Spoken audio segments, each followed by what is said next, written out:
Welcome to the Rise Collective podcast with me as your host, Carrie Jordan Barrett. This is a podcast devoted to incorporating ancient ways into our contemporary lives and enlivening the physical world with spirit. I hope that this episode will enable you to open a portal to remembering your unique ancient wisdom. It is my honor to hold this place to gather and hear stories and teachings from our relations. Before we begin, I like to make a prayer and call in our benevolent guides.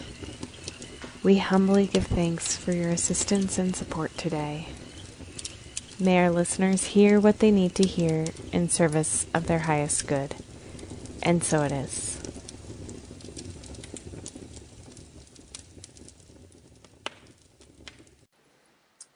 Hello, sweet listener. I just got off the Zoom with Sarita Soul. And I'm so fired up and excited to share with you this interview that I did with her. Sarita is a shamanic practitioner trained in the ancient ways of the Lyceum, which is a feminine tradition rooted in healing and seership, working with allies of the honeybee and the serpent. Her calling is to enlighten others that true healing and empowerment come from sovereign and authentic connection to self, the earth, and source consciousness.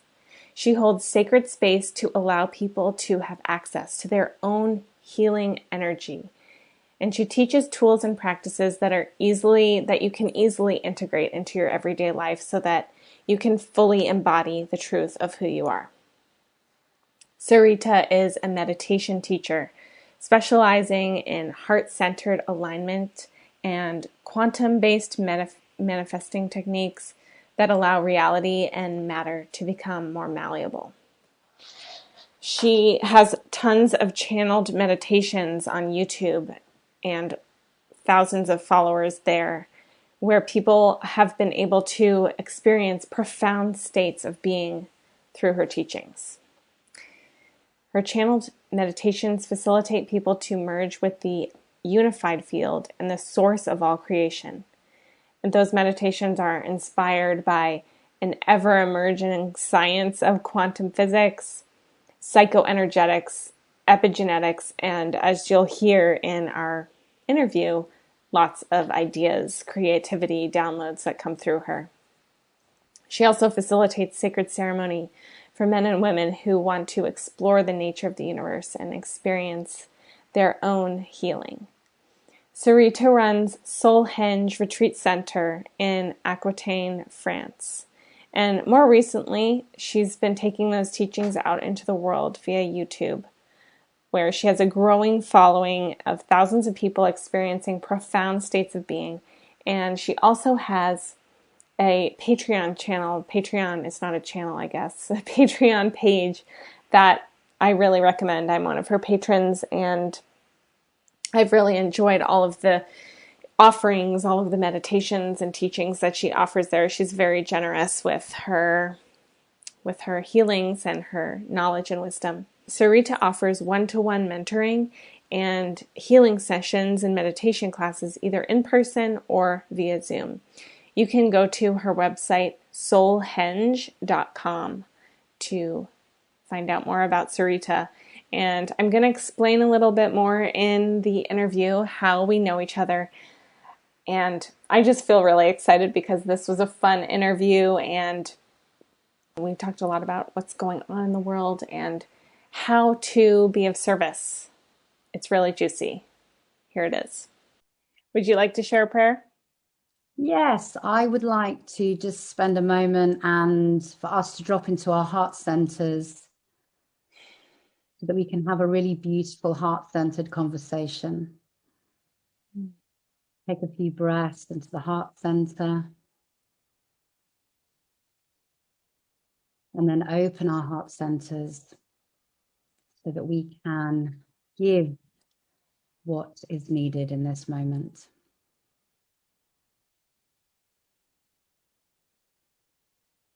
Thanks, Carrie. Beautiful. Thank you, Sarita. Welcome to the Rise Collective podcast, Sarita. Thank you for joining us. Thank you very much for having me. It's fun to be here. I'm having fun already. Me too. I wanted to give a little background about how we know each other.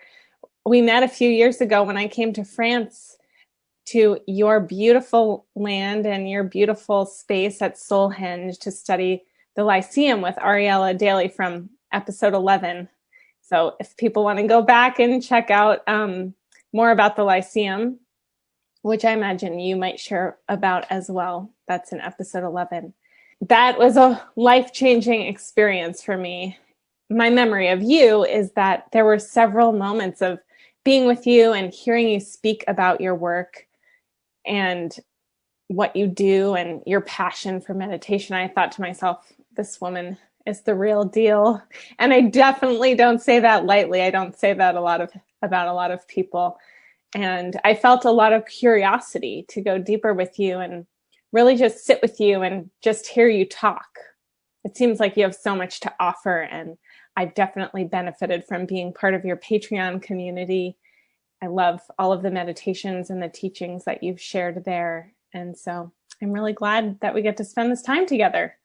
Thank you. Yeah, it's fantastic that having this sort of retreat space in France. It's really beautiful because I'm beginning to, or until the current events, I was beginning to really, if you like, meet more and more like-minded people. And it's such a pleasure, actually, just connecting with people who, if you like, are stepping forward into really being warriors of truth, really being authentic and sovereign. And I guess that's the thing that I'm most passionate about teaching. And as you alluded to, I know Ariella from the teachings of the Lyceum.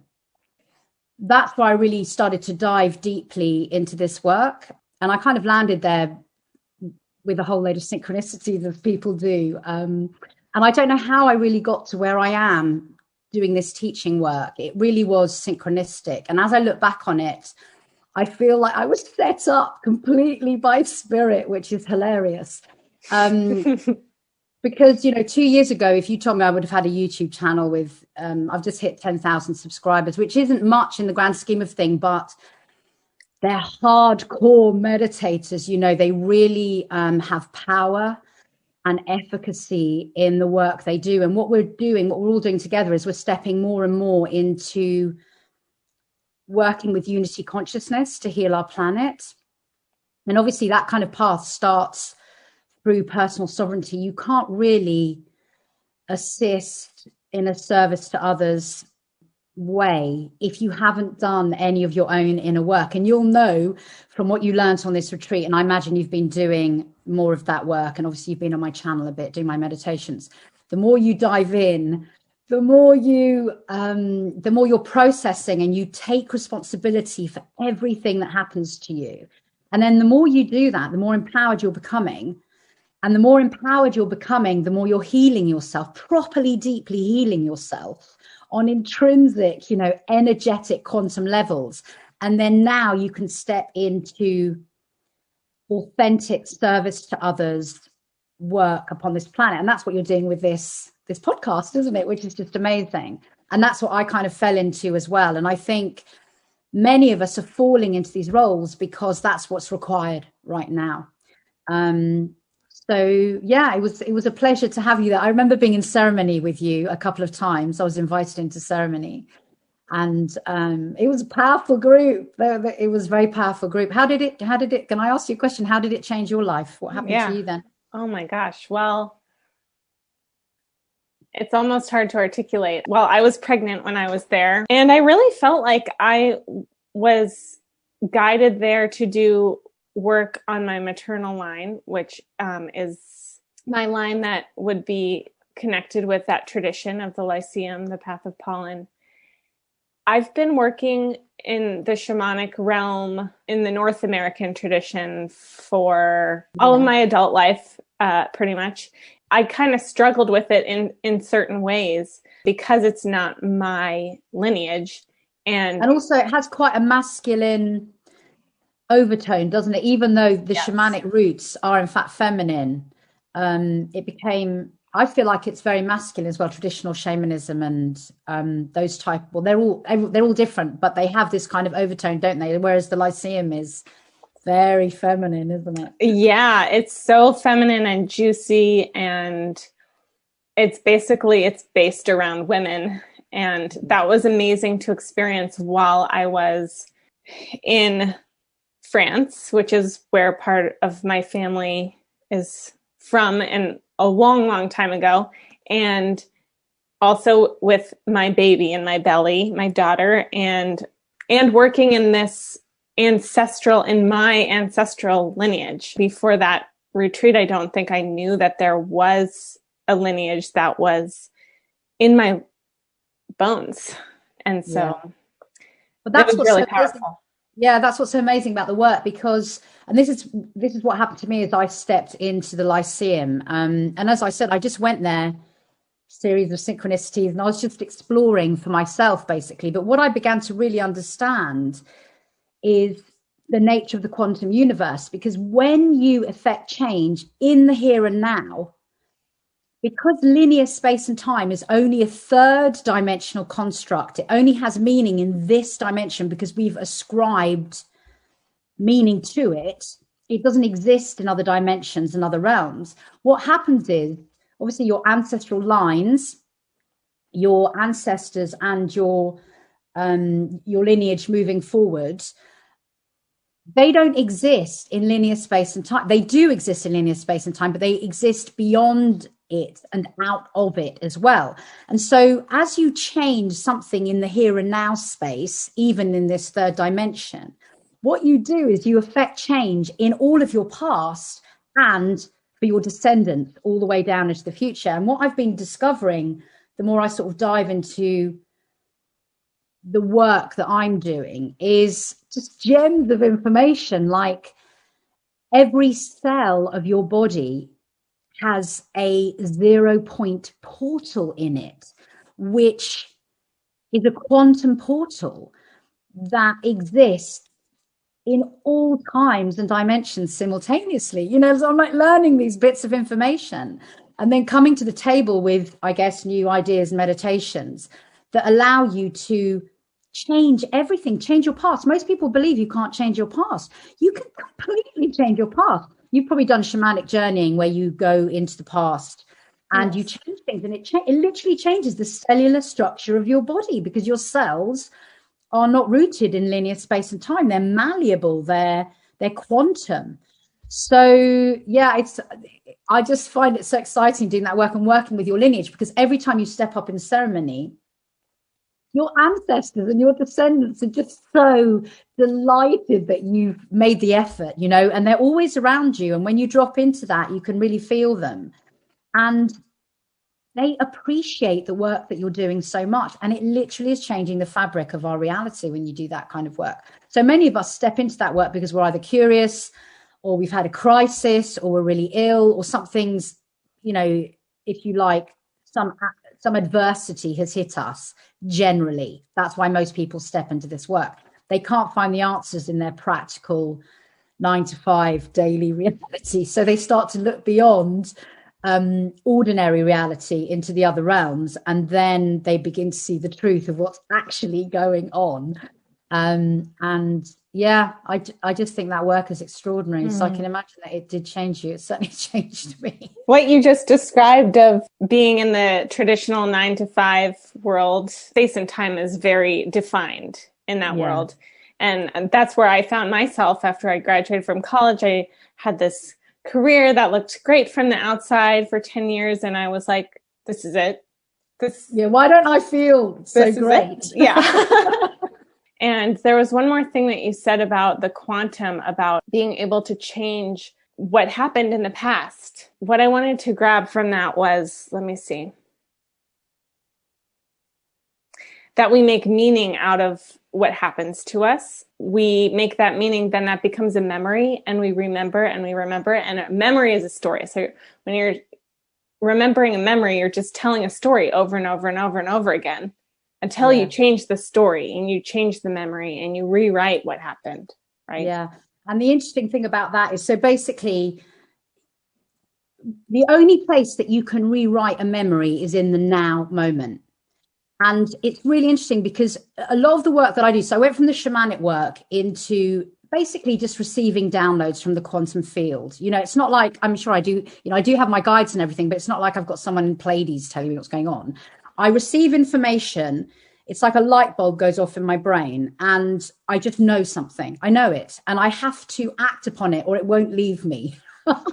This is what happens with my insights, which is why my channel sort of was created.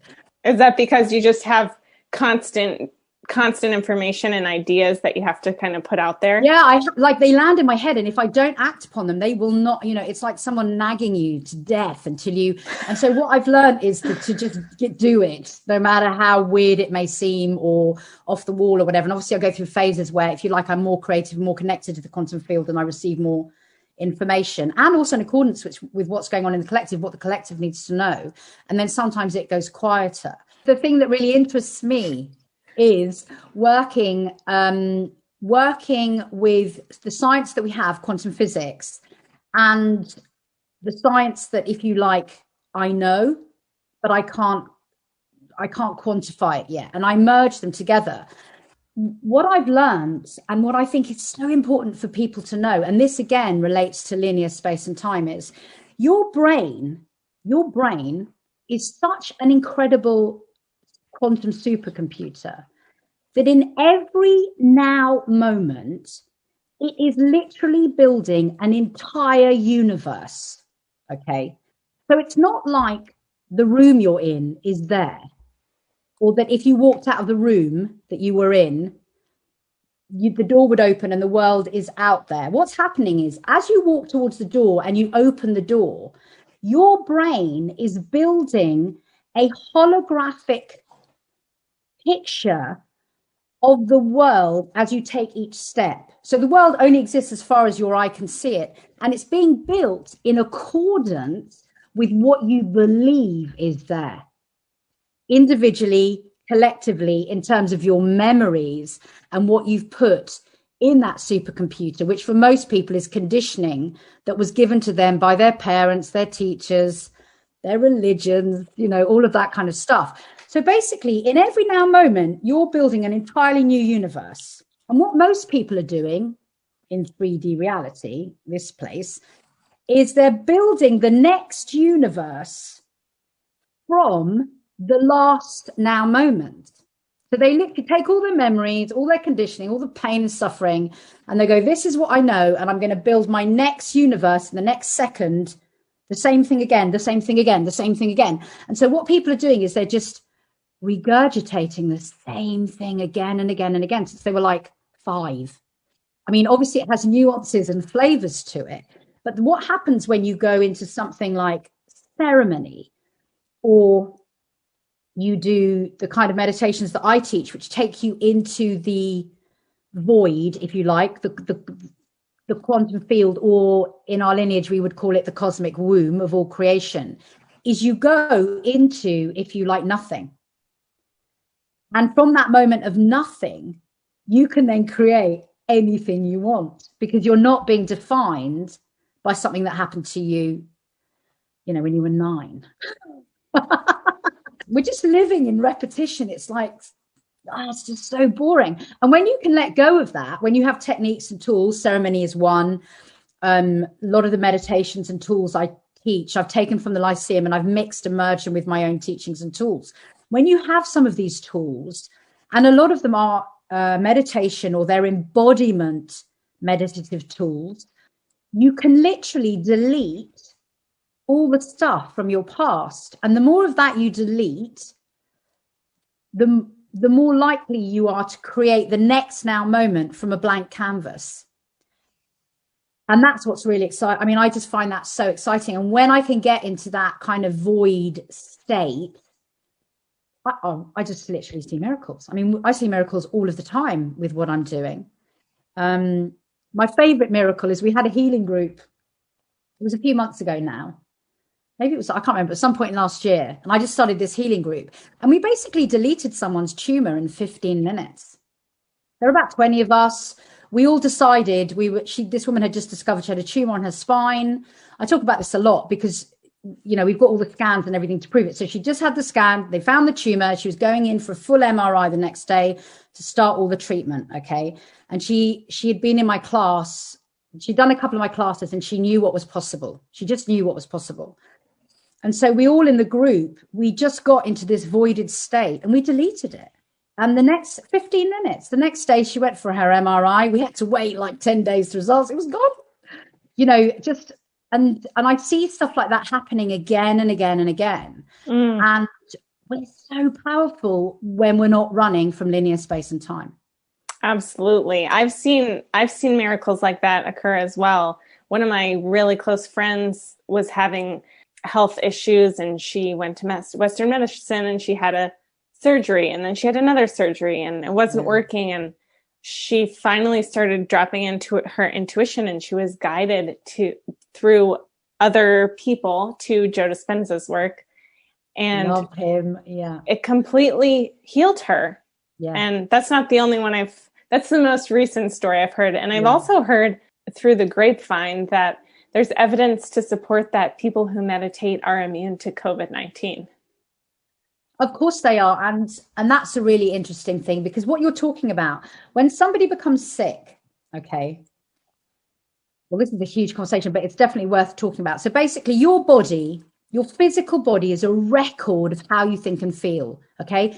This is basic holographic universe. Your mind and your heart are the control panels, okay? And everything you think and feel is expressed within you, and that is reflected in your outside world, okay? So all of your physical ailments and dis-eases are a reflection of how you think and feel. And that's complicated because it's not just in this lifetime. It can be cellular memory, ancestral, it can, karma, past lives, all of that kind of stuff. But let's just talk about this lifetime, okay? So your body's a record of everything you think and feel. You get a disease. You go to a doctor. You go, doctor, you cure me. I'm going to give all my power. You're giving your sovereignty away. Yeah. Now that does work for some people. Some people really believe in their doctors, okay? And it works. But I have to say, for the most part, it doesn't work. It certainly doesn't seem to work for ingrained health conditions that you've created with your conditioning over eons. You know what I mean? So let's say you grew up with shame or unworthiness, and that's going to manifest as, long-term chronic disease in your body. And that's what you've got to get rid of. You've got to get rid of the shame and the unworthiness. There's no point cutting bits of your body off, because that's literally like a band-aid, because everything comes from energy. We are energy made manifest, basically.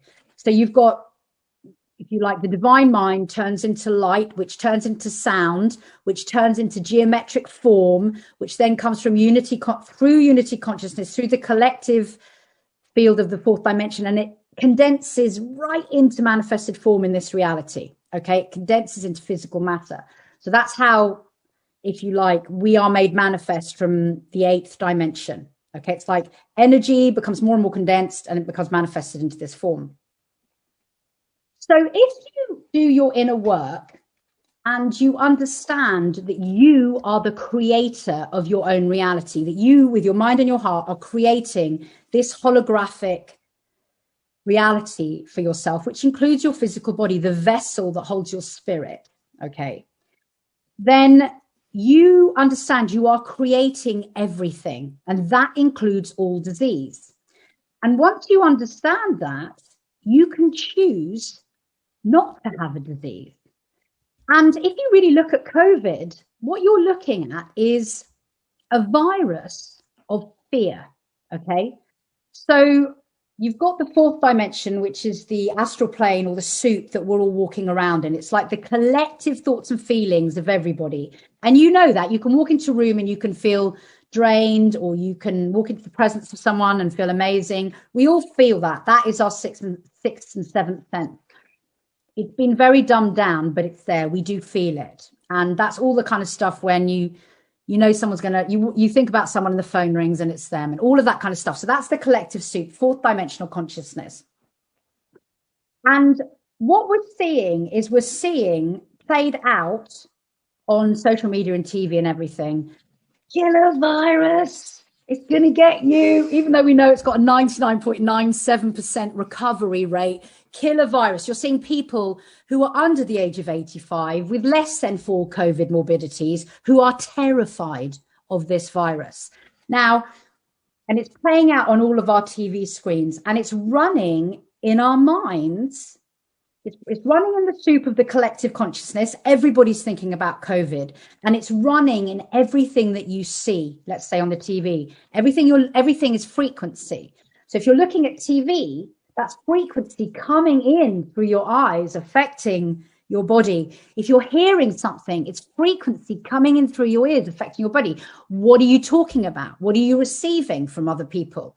And so basically, in my opinion, COVID is a fear virus that we are downloading into manifested form into our bodies. And that's why I will never get COVID. I don't believe in it. I don't believe in it. It's just not possible. And I practice this type of thing. I have meditations where I teach people to tap into the consciousness of their disease. So imagine that COVID is a consciousness. Everything has consciousness. And it's a consciousness rooted in fear. And if you're holding that consciousness within you and you start to get sick, you can basically tap into that consciousness, have a conversation with it, and remove consent for it to be in your body and release it if you have the tools and techniques. And I have a meditation on my channel. It's called Remove Bacteria, Viruses, and whatever you want to remove. And it works. It really works. I haven't had a cold for, 3 years. I don't get them. If I feel like I'm having a cold, I have a conversation with the cold consciousness and I say, sorry, you're not welcome here. Please, can you leave and go back to where you came from? And I think this is the thing. I think people are hooked in to that consciousness and they're literally downloading it into the physical realm of their bodies, and then they're getting sick. And fear, obviously, is stressful. It's a very low dense frequency. You've got sort of happiness and joy, and they're lighter frequencies, and you've got things like fear, pain, loneliness, all of sadness, all of those things are dense frequencies. And dense frequencies are, when frequencies are dense, they can't move so easily, they don't flow. So we are basically energy in flow. And if you hold on to frequencies that are dense within you, that's going to create a block. And an energetic block is going to manifest as disease in your body. And so that's what I think we're doing. I think we're all downloading it. Loads of people aren't. Loads of people are like, I'm not downloading this. I'm downloading a new paradigm and freedom. But there are a lot of people fear is very, very powerful. It's a really powerful force. Absolutely. And it's very addictive. It's super addictive. So what's happening is so obviously we're made of chemicals and things like that. And every time you feel fearful, your brain releases adrenaline. Now, adrenaline is really, really addictive. So then your brain, the minute the adrenaline's worn off, will tell you another fearful thing so it can have another hit. Or it'll have you pick up your phone or turn on the TV. So, yeah. It is addictive. You have to be really mindful if you want to step out of this paradigm. And we're in a very strange place at the moment. I mean, we need mastery at full speed right now in order to change what's going on.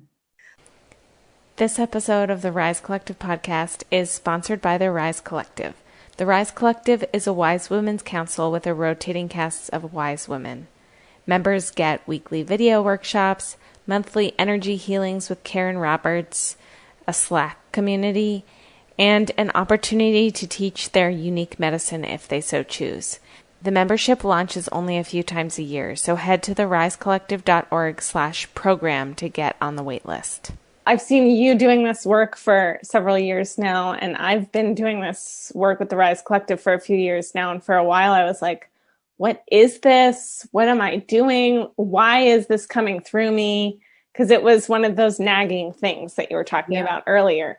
And now I'm like, oh, now I get it. Know. Yeah, I agree with everything you're saying. And it occurs as truly shamanic work. And I It is. keep thinking to myself, like, we came from this shamanic place, we came from the earth, and we've gone through all the different parts of time in this linear sense, if we look at it in our human history, through the Industrial Revolution. And, some would say that that's continuing with the exploration of space and everything that's going on. But to me, it feels like what's needed right now is that shamanic connection and this type of work that you're speaking about. Yeah, I mean, I think basically the truth is that we are in a war on consciousness right now. And it's a funny kind of war, because you can't win it with fighting. You can only win it through love. And what is required is a higher level of consciousness. And you will hear loads of people talking about that we're in an ascension. What's happening now has been predicted by shamans since the dawn of time. Exactly, it's been prophesized. And none of us could have ever in a million years thought it would be COVID. But I think if we had known what it was going to be, we couldn't step into that now moment void space. And the thing is that it's incredibly traumatic and painful, because what we're watching is the destruction of everything we've ever known. The old paradigm is leaving. And it's very fearful for us. Those of us that are not in fear of COVID are in fear of the unknown, or what governments are going to do to us in terms of control. So everyone is experiencing this level of fear, because everything we've ever known for thousands of years is crumbling away. But when we can let go of that, what happens is we're going to move into the now moment. And then as a collective, we will be able to create something new. But I think that it's so ingrained, what we've been in, that it really does have to self-destruct. It is self-destructing. We can see it. Everything is self-destructing. And it's really interesting what you talk about, the fact that it's a shamanic process, because we are the earth. We are Mother Earth Gaia. We're like cells in her body. A lot of people think we're just walking along the top of the planet. No, we are the planet, and she is ascending in her consciousness. And you either ascend with her, or you will go off planet. That's what will happen. You'll transition into another realm that serves you better, because everything is free will, sovereign choice. So you don't have to ascend. You can stay rooted in fear. But if you stay rooted in fear, you will not be able to stay on a planet that is ascending in its consciousness. And the thing is that even though we're ascending in our consciousness, we're not turning into light beings. We're going to become lighter, but we're going to keep our physical bodies. So this vessel that we have, from what I understand, and obviously that's my downloads and information I've got, and I won't be able to verify this for another 10 million years, but basically our physical vessels stay with us into the lower realms of sixth dimensional consciousness. So we will keep our physical bodies. We've got them in the third dimension. The fourth dimension is the collective consciousness, that soup I talked about. And we're ascending through that and into the fifth dimensional consciousness, which is a higher level of reality. It's more symmetrical and aligned to the heart center. It's rooted in unity. Duality disappears. Linear space and time disappears.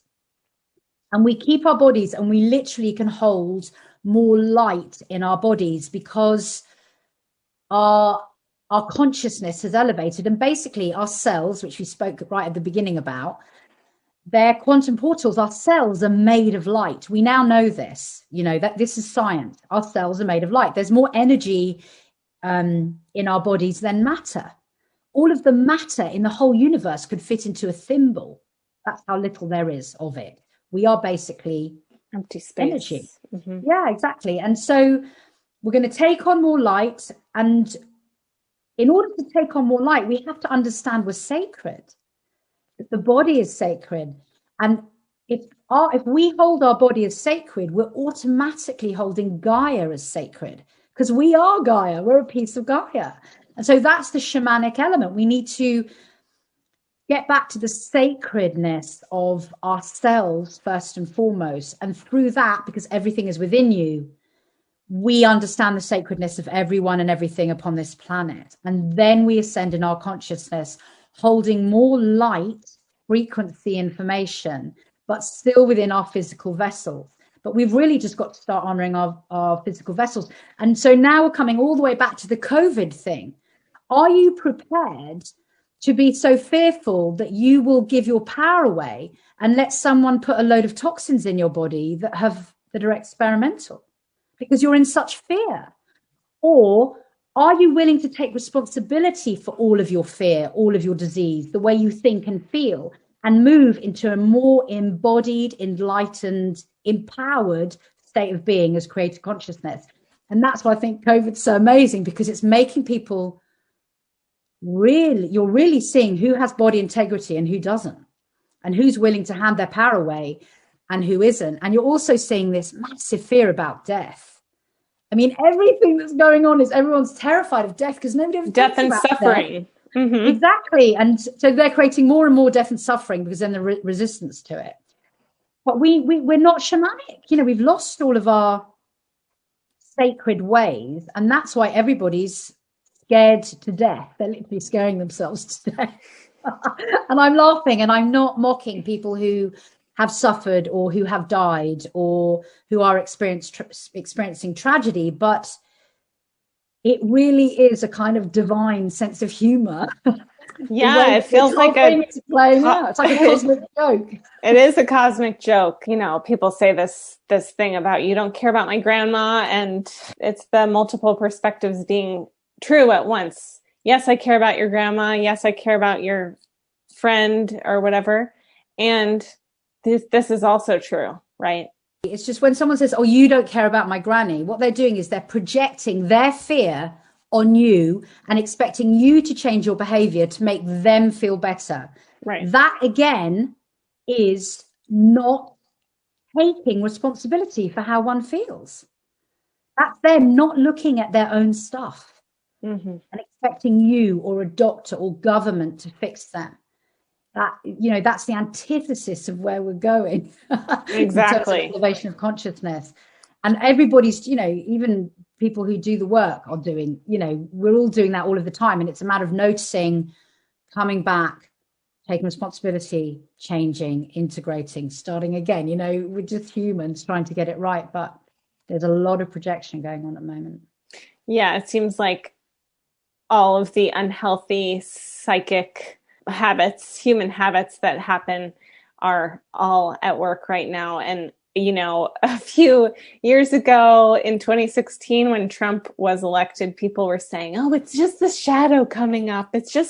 He's just showing us our shadow. And now it's like, this is our shadow, man. Yeah. And what I'm seeing with my clients as well is that well, that's happening collectively, but it's also happening to people personally.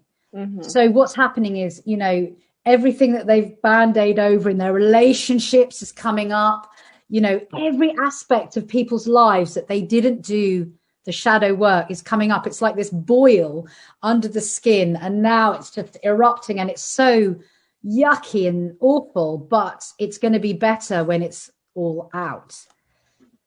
You know, hopefully. Definitely. Hopefully, yes. So you were talking about this idea of deleting a tumor and that COVID doesn't exist. Can we delete COVID through meditation, do you think? Yeah, absolutely. I mean, the thing is, it does exist. This is the other thing is if you go right back to the beginning of our conversation, I'm creating a new universe in every now moment. So how many of me are there? Okay, billions. The reason you and I can have a conversation is because somewhere within my universe and somewhere within yours, we are holding a resonant matching frequency. That's why I can see and hear you, because somewhere within us, we have an aligned frequency. So the COVID virus is being held. We're all holding it energetically. There must be an alignment. If you can see, I mean, I haven't seen COVID. I have to tell you, I have not seen COVID in my reality at all. Literally. I literally haven't seen it in my reality. I've traveled to Guadeloupe and back, England and back twice, you know, maskless, because that's my sovereign choice, and I'm doing that, and it's been a fight, but anyway, I've done it. Yeah, so COVID just doesn't exist in my reality. It really doesn't, except that I have to, you know, I go to the store and everybody's in masks and stuff like that. And you'll see this playing out. It's what resonant frequency you're holding. So if you like detach from that resonant frequency, yes, it will unravel and you won't be able to hold it in manifested form. But it's a collective virus that's going to be more complicated. So there's, you know, like billions of universes with all of us in them, all somehow holding this. And maybe people like us are holding it unconsciously because we understand it's the way that it's going to affect change in the world. You know, we're looking for a catalyst for ascension. Other people are holding it because they're really rooted in fear. Other people are holding it because, I don't know, they want to make money out of it, or, you know, there's so many different reasons or ways that people are holding it. So yes, anything, we can delete anything. We just change the frequency of it. We don't really delete it, we transmute it. Transmute it, right? Yeah. So it's more difficult to do because there's billions of universes with that virus within it. And so yeah, and there's billions of us. Yeah. Right. But then also you have 100th monkey syndrome. And I think what we're seeing, and I'm sure you can verify this as well, is suddenly, you know, millions of light workers all over the world are beginning to make change. So I was listening to an amazing podcast of a guy. He was a super genius, and he got sent to China, asked to set up something for monetary, you know, the World Bank or something. And he's now working with the guy who created the euro, and they've gone, we don't like this. We're going to just create something new, which is going to be for everybody, not like a banking system which only supports the elites. We're going to do a banking system which supports everybody. It's going to be a community banking system. And they've just decided to create that. And so they're doing that. Well, you look at my channel, your podcast, all these people are elevating, and they are working to, if you like, inject light within the shadow and elevate the consciousness. And I think what will happen is, I think it may have already happened, and we're just seeing the echoes of the remnants of our paradigm dying, is that we're literally building a new earth. We're literally building a new light, holographic reality, and the other stuff is falling away. There's definitely a timeline reality split, or a two-world split happening right now. You can see that. You've got the people who are pro the indoctrinate, they're just completely indoctrinated. They're in fear. And I'm not saying this, you know, in a mean way. They just are. They're very immersed in the narrative. And you've got another group of people who are desperately trying to build a new narrative. And it's like this group tries to explain something to this group, or this group does it to that one. And they literally are on different planets. Yeah, we live in different realities. That's one of the things that's so hard about it. Especially if it's your family and friends, you know, it's heartbreaking. It's death. Death of an old paradigm. It's death of everyone and everything and every system that you thought you knew and could rely upon is dying. And that's why, again, the COVID is a genius cosmic joke, because it's making us look at death, you know, on every level. So, yeah, there really is a split. And I don't know how that's going to go, but I think there are a lot of light workers doing the work, and that is going to affect change in the world. It has to. And if you look at the work of David Hawkins, do you know David Hawkins? I've heard the name, but I don't know his work. So he created a map of consciousness. So basically he used muscle testing and muscle tested, I think, hundreds of thousands of people, and found out the levels of consciousness. You've got 1,000, which is avatar, 30, which is the lowest, which is shame. Okay. Mm-hmm. So you've got all the low ones. Everything at 200 and lower is self-perpetuating in density and destruction. Okay. And everything at 200 and higher is self-perpetuating in evolution and enlightenment. Okay. And what happened was, I think it was in 1987, humanity went from being under the 200 to over the 200 mark. I think we're at 207, or the last time he measured it was 207, which is courage, I think. I can't remember, don't quote me. Courage. Okay. And you go all the way up and you're going to get to love, joy, you know, peace, all of those things. And a few people holding the high light frequency. So, for example, if you think of Jesus as an avatar, his frequency was at 1,000. Let's say there were 3 people on the planet at the time of Jesus who had high frequencies. They keep their frequency is so high, they counterbalance the density and keep Earth here. Otherwise, it would just self-destruct. Everything is consciousness. And so now what's happening is there are more and more people hitting those higher light frequencies, doing their own self-work. So let's say you're at a frequency, I don't know, I'm just making this up, 350, you're at a frequency of peace, and I'm at the same, and I'm giving out something else. What we're doing is we're counterbalancing all the lower frequencies, and we're, if you like, forcing our evolution in a way, the evolution of the planet, the evolution of consciousness. And more people are stepping into light work. They're beginning to discover they're multidimensional. Loads of people are downloading information from off-planetary species now, or getting information from archangels, or it's speeding up, isn't it?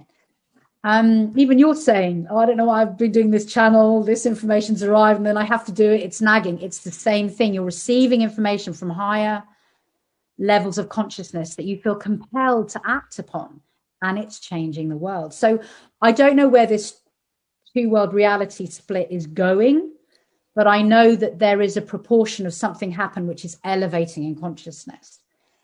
So that's something that we need to hold on to in the darker moments, and it's pretty scary out here at the moment. Yeah, I find myself going into fear quite a bit, especially when I expose myself to social media or Instagram. I'm completely off Instagram now, but you have to be aware of those moments and transmute it. Bring in the light, ask for help, transmute the fear, because it doesn't help us to hold that in our bodies and in our consciousness. Exactly. I mean, basically what you are is you're a transmuting vessel.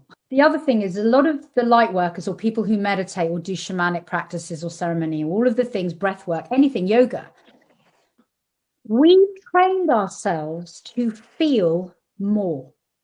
We're sensitizing ourselves so that our sixth and seventh sense obviously is your precognition and your your sixth sense.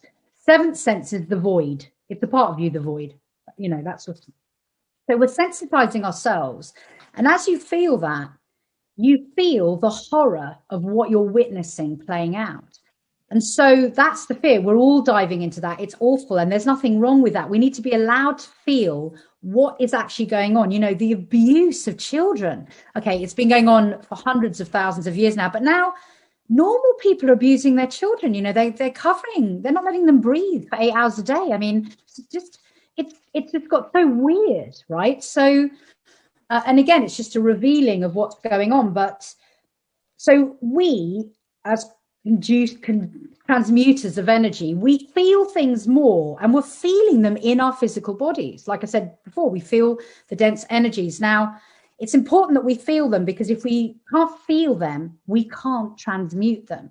So you have to be able to feel the fear and then transmute it. And what you're doing, and what everyone who makes an effort and is doing the light work is doing, or being a truther, or just all of these people, amazing people who are stepping up now, what they're doing is they're seeing the ugly shadow, and they're seeing it for really what it is, and they're choosing to transmute it, to do it in another way. So you're literally doing that for the collective, because you are entangled with the collective. We are a collective species, a collective consciousness, and we're moving into unity consciousness.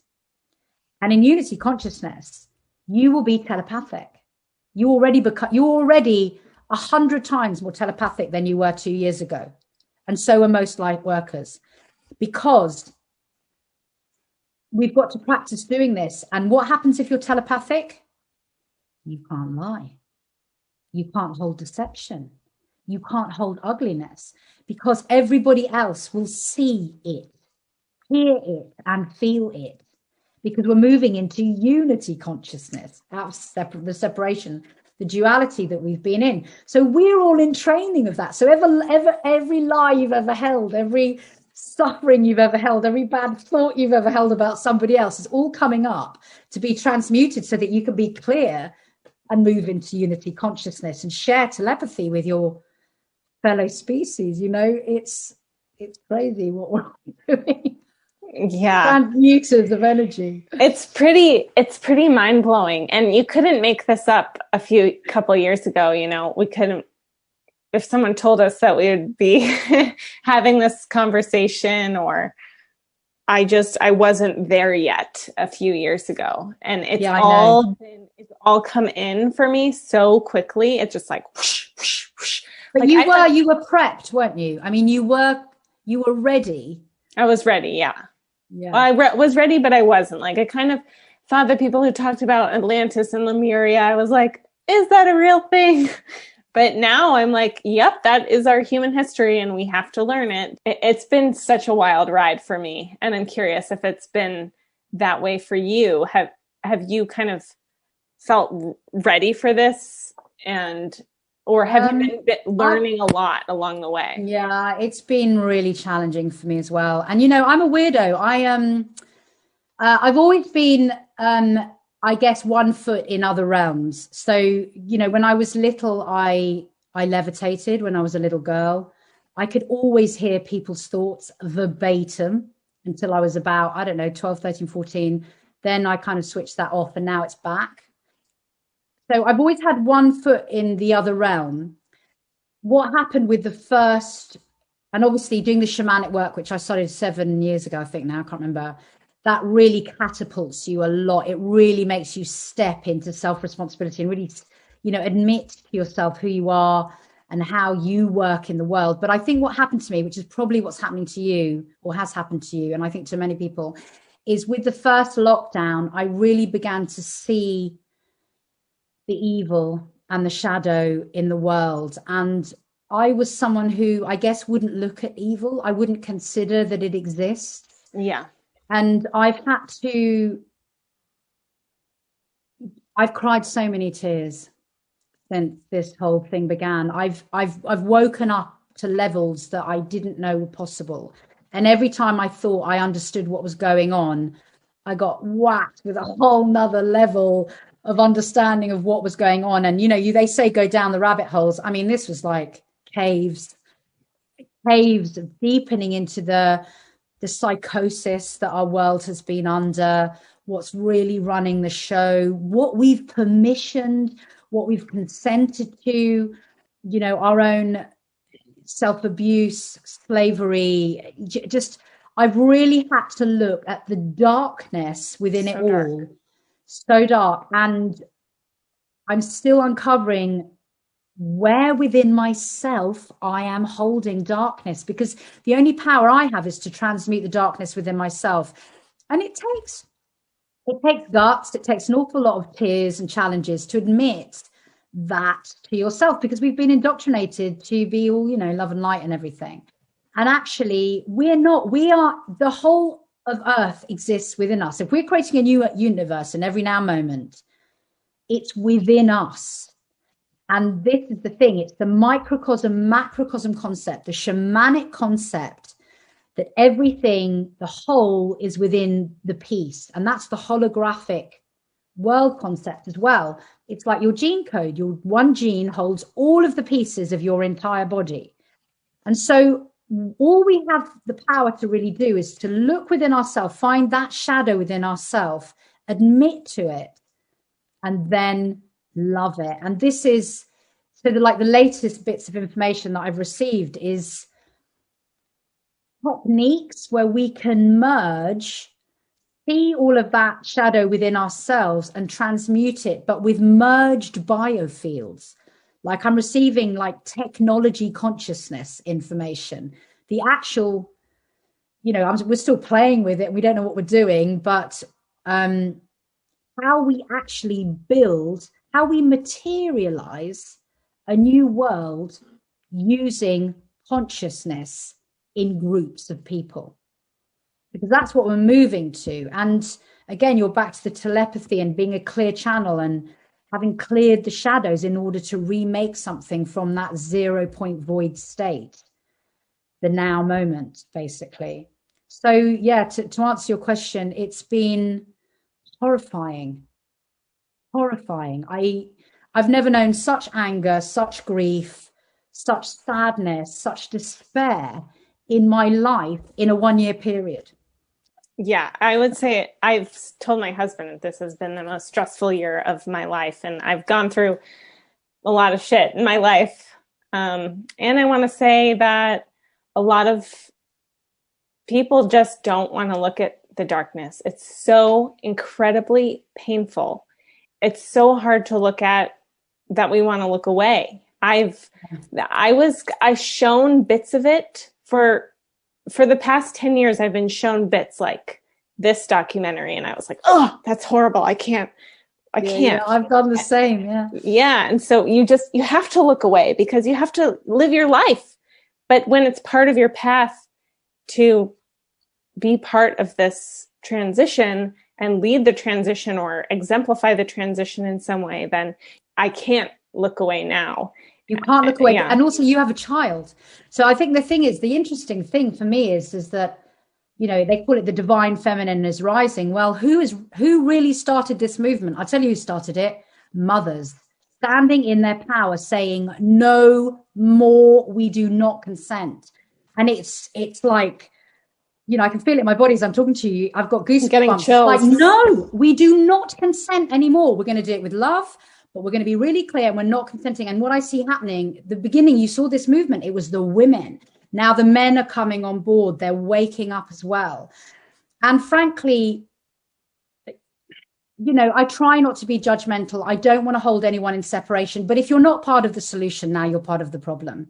Absolutely. And what I feel is that I feel that people who won't wake up, who literally keep trying to numb themselves, keep looking away, I believe they'll either be hit by something horrific that will wake them up, because humans tend to rise above their adversity, or they will go off planet because we are ascending. You know, they'll transition onto another planet that is at the level of consciousness that they wish to be at, and that's absolutely fine. But what I see is that we are ascending, and you either do it or you're going somewhere. Go big else. or go home. Yeah, or go to a new home. And you know, Dolores Cannon has. Do you know the work of Dolores Cannon? No. She's amazing. She transitioned, I think, about a year ago. But basically, she hypnotized thousands of people through their past lives. But then they went back further and they started to give her loads of information. They all told her loads of correlating stuff. And a lot of it was about now, this ascension. And she said that there would be a 2-world split. And because free will, sovereign choice, your choice is the highest universal law, God or creator consciousness loves you so much, you get exactly what you choose. That's it. Elevate, what she was receiving was that you would be taken off planet. And with me, the jury is very much out when I hear information until I really know it to be true. And I now believe, with what I'm seeing and the fact that a lot of people are transitioning now, a lot of people are leaving the planet, whether, you know, for a multitude of reasons, but, you know, no one can kill you. It's your choice. Don't think that anybody can make you die from COVID. The moment of your death is your free will, sovereign choice. You may not consciously know it, but you will have chosen that moment. So I think a lot of people are choosing to leave the planet. So what I see from her work is, it appears to be true. So, but anyway, we'll see. We'll see what happens. We'll see in 10 million years, like you said. Yeah, we'll know in 10 million years what actually happens. Yeah. Well, this seems like a good place to wrap up, Sarita. I have really enjoyed this. I feel like we could keep going. I would love to hear you share where people can find you and your beginner's meditation class that you have coming up. And I also just want to say that I have really enjoyed being a patron, and Sarita is on Patreon. Sarita Soul is her name. Thank you, darling. Yes, so you can find me on Patreon or YouTube. I think there are about 250 free meditations on YouTube now, and it's Sarita Soul. And And then also I'm doing an online virtual retreat on the 2nd, 3rd and 4th of April. And it's for beginners or, sort of medium meditators. So it's a shamanic and quantum meditation retreat.